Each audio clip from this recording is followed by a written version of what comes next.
नमस्कार प्यारे बच्चों, कैसे हैं आप। आशा करती हूँ आप सभी स्वस्थ होंगे, सुरक्षित होंगे और पढ़ाई भी बहुत अच्छी तरह से मन लगा करके कर रहे होंगे। आज बेटा हम आपको कक्षा 9 से व्याकरण का एक टॉपिक पढ़ाएंगे जो है संवाद। संवाद लिखने की एक कला होती है। संवाद क्या होता है, किस तरह से इसको लिखा जाता है, कौन से इसके नियम है, कौन सी इसमें लिखते समय सावधानियां बरतनी है, वो आज हम आपको बताएंगे। सबसे पहले बात आती है कि संवाद होता क्या है। संवाद का अर्थ होता है बेटा बातचीत।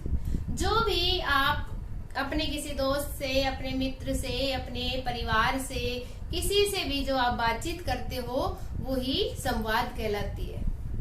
तो बेटा देखिए इसकी क्या होगी परिभाषा कि दो या दो से अधिक व्यक्तियों के आपसी बातचीत को ही हम संवाद कहते हैं। संवाद लिखते समय हमें कुछ महत्वपूर्ण बातों पर ध्यान देना होगा। जैसे कि यहाँ मैंने कुछ बातें लिखी है। देखिए पहला है कि संवाद छोटे, सहज तथा स्वाभाविक होने चाहिए। जो भी बातचीत की जाती है, चाहे वो दो लोगों के बीच हो, चाहे तीन के बीच हो, चाहे वो चार के बीच हो, तो ऐसा ना हो कि हम उनकी बातचीत को उठाकर एक कहानी का रूप दे दें और उस कहानी को इतना बढ़ा दें कि वो एक बड़ा उपन्यास ही बन जाए। ऐसा नहीं करना है। संवाद का अर्थ बेटा क्या कहा है इसमें पहले कि बातचीत होता है, और इसको करने से पहले क्या होगा कि संवाद छोटे, बहुत बड़े नहीं हो, कोई एक विषय होगा वो छोटे रूप से उसको लिखेंगे। दूसरा है सहज, आसानी से किसी को वो बातचीत समझ आ जाए। ये ना हो कि उसमें वो खिचड़ी भाषा डाल दे हम कि हमें पता ही नहीं हम किस तरह की बातचीत कर रहे हैं। तो बहुत ही आसानी से समझने वाले हो तथा स्वाभाविक होने चाहिए, बिल्कुल नेचुरल। जैसे हम आपस में बातचीत करते हैं ना, आप अपने माता पिता से या अपने भाई बहन से या अपने दोस्त से जिस प्रकार की बातें करते हो वैसा ही लिखना है। इसमें कोई बनावटी नहीं होनी चाहिए कि आप बोलते तो कुछ हो और लिखते कुछ हो। ऐसा नहीं होना चाहिए कि उसको पढ़कर लिखे कि ये तो बनावटी है। बिल्कुल स्वाभाविक, नेचुरल होनी चाहिए इसमें। दूसरी चीज, संवाद लिखते समय विषय वस्तु की जानकारी हो। जो भी संवाद लिख रहे हो आप, उसको लिखने से पहले आपको जो विषय दिया गया है, कोई भी टॉपिक दिया गया हो आपको, चाहे आजकल जो कोविड-19 चल रहा है इसके ऊपर आपको कोई टॉपिक दिया जाए कि कोरोना से बचने के लिए उपाय बताते हुए दो मित्रों के बीच संवाद, आपस में दो मित्र हैं वो बातचीत करेंगे, तो आपको जानकारी होनी चाहिए उस विषय की, हमें क्या बोलना है। तीसरा है संवाद घटना, यानी कि कोई क्या उसमें घटना हुई है, वो घटना, पात्र, कौन कौन पात्र है उसमें और विषय आदि के अनुरूप है, उसके अनुसार ही होना चाहिए। कि मान लो दो बुजुर्ग बातचीत करते हैं तो ऐसा ना हो कि बुजुर्ग जो बातचीत करे वो बच्चों की तरह दिखे, कि पात्रों के अनुसार ही बातचीत होनी चाहिए। अगर हम बड़ों के साथ करते हैं तो आदर सम्मान के साथ करनी चाहिए, हमें उनको बिल्कुल रिस्पेक्ट देनी चाहिए। बच्चों से कर रहे हैं तो हमें प्यार से उनसे भी बात करनी चाहिए। तो हर तरह से हमें देखना पड़ेगा कि व्यक्ति जो सामने वाला है वो कैसा है।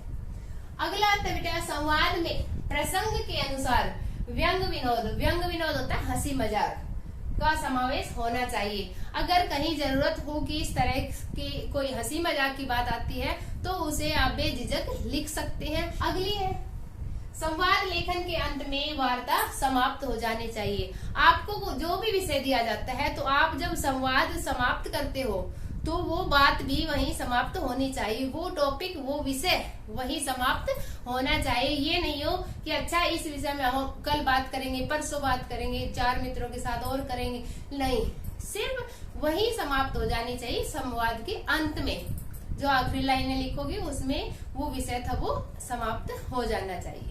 आइए बेटा अब हम जानेंगे किस प्रकार संवाद लिखे जाते हैं इस उदाहरण के माध्यम से। दूरदर्शन के कार्यक्रमों के विषय में पिता और पुत्री के बीच संवाद। दूरदर्शन क्या होता है, जो टीवी होता है, तो टीवी के कार्यक्रम, जो भी कार्यक्रम आते हैं उसके विषय में लेकर पिता और पुत्री के बीच बातचीत चलती है। किस प्रकार से लिखेंगे संवाद, देखिए बेटा। पहले पिता क्या कहते हैं कि आजकल दूरदर्शन पर कार्यक्रमों की होड़ में अच्छे बुरे का ध्यान ही नहीं रह गया है। पुत्री, हाँ पिताजी, पर कुछ अच्छे कार्यक्रम भी, क्या कहते हैं, हाँ पिताजी, पर कुछ अच्छे कार्यक्रम भी है, यानी कि कुछ अच्छी चीजें भी आती है किस पर, दूरदर्शन यानी कि टीवी पर। पिता कहते हैं हो सकता है कुछ अच्छे हो, पर अधिकांश कार्यक्रम का तो कोई उद्देश्य ही नहीं है। पुत्री कहती है यह तो आपने सही कहा पिताजी, परंतु कुछ कार्यक्रम तो ऐसे आते हैं जो हमारे ज्ञान विज्ञान को बढ़ाते हैं और हमारा मनोरंजन करते हैं। फिर पिता क्या कहते हैं, क्या तुम कहना चाहती हो कि अधिकांश कार्यक्रम ऐसे हैं जिनमें नैतिक मूल्यों का समावेश है?